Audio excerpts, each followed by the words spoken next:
સુરતમાં દારૂના સેવનના કારણે યુવાનનું મોત નીપજ્યું છે। મૃતદેહની હાજરીમાં લોકોએ દારૂના અડ્ડા બંધ કરવા માટે નારા લગાવ્યા તો નાગેસેન નગરમાં ઠેર ઠેર દારૂના હાટડા હોવાથી સ્થાનિકો તેમને બંધ કરાવવા માટે માંગ કરી રહ્યા છે।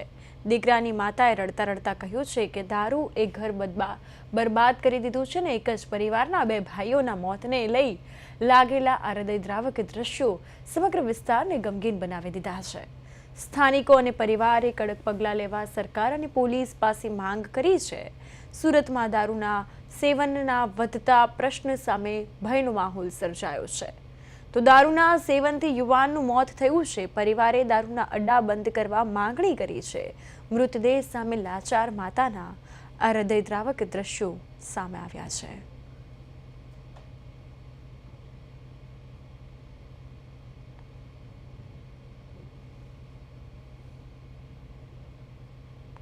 આ સાથે વધુ માહિતી માટે સુરતથી મારા સંવાદદાતા અરવિંદ રાઠોડ ફોન લાઈન પર જોડાઈ ગયા છે। અરવિંદ, અહીં એક માતાના હૃદયદ્રાવક દ્રશ્યો સામે આવ્યા। દારૂના કારણે બંને પુત્રો ખોયા છે, શું વધુ માહિતી?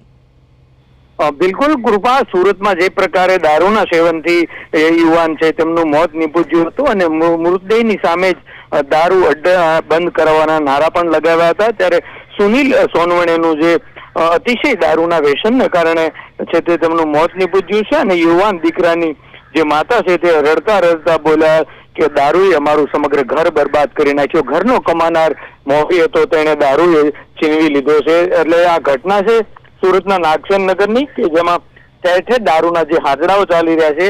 એટલે આ યુવાનના મોત બાદ પરિવારજનો ખાસ કરીને સ્થાનિકોની માંગ ઉઠી છે કે અહીં જે દેશી દારૂના અડ્ડા કે વિદેશી દારૂ ચાલી રહ્યા છે તે અડ્ડા બંધ કરવામાં આવે।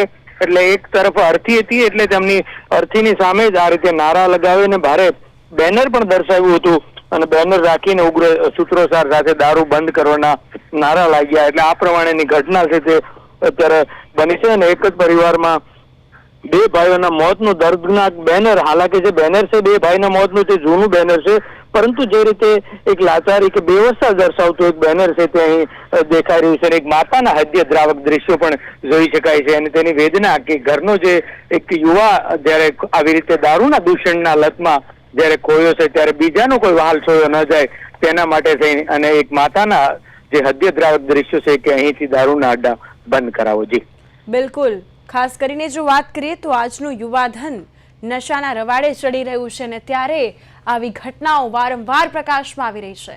આ અંગે નાયબ મુખ્યમંત્રી હર્ષ સંઘવીનું કોઈ નિવેદન સામે આવ્યું?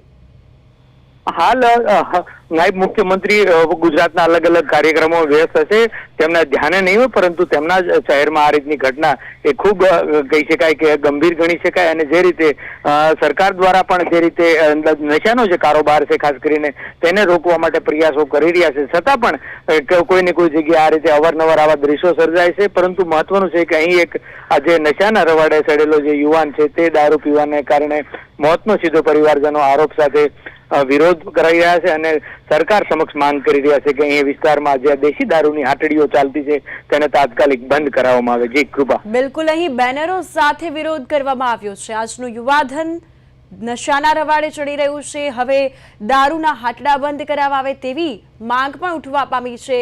આસપાસના વિસ્તારોમાં કેવો માહોલ છે આ ઘટનાને લઈને?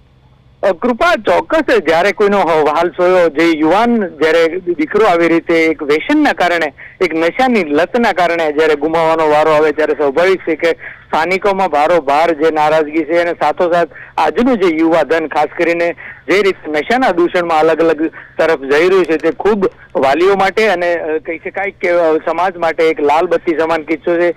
કારણ કે યુવાધન જે ભણવા ગણવાની હોશિયાર થયા બાદ નોકરી કે પરિવારના સપોર્ટની જગ્યાએ આવા વ્યસનના લતને અને એને કારણે પણ જ્યારે જીવ જાય ત્યારે ઘરના લોકોની પણ એક આશા અપેક્ષા હોય છે, પરંતુ વહાલ છોયા જે એક કહી શકાય કે વૃદ્ધ માતા જ્યારે વહાલ છોયાની સામે એને આગ્રહ કરવું પડતો તેમને અનેક આશાઓ વચ્ચે પાણી ફરી જાય છે અને આ રીતે યુવાધન છે બરબાદ થાય તેને રોકવું ખૂબ જરૂરી છે। જી કૃપા, બિલકુલ અરવિંદ, તમામ માહિતી બદલ આપનો આભાર।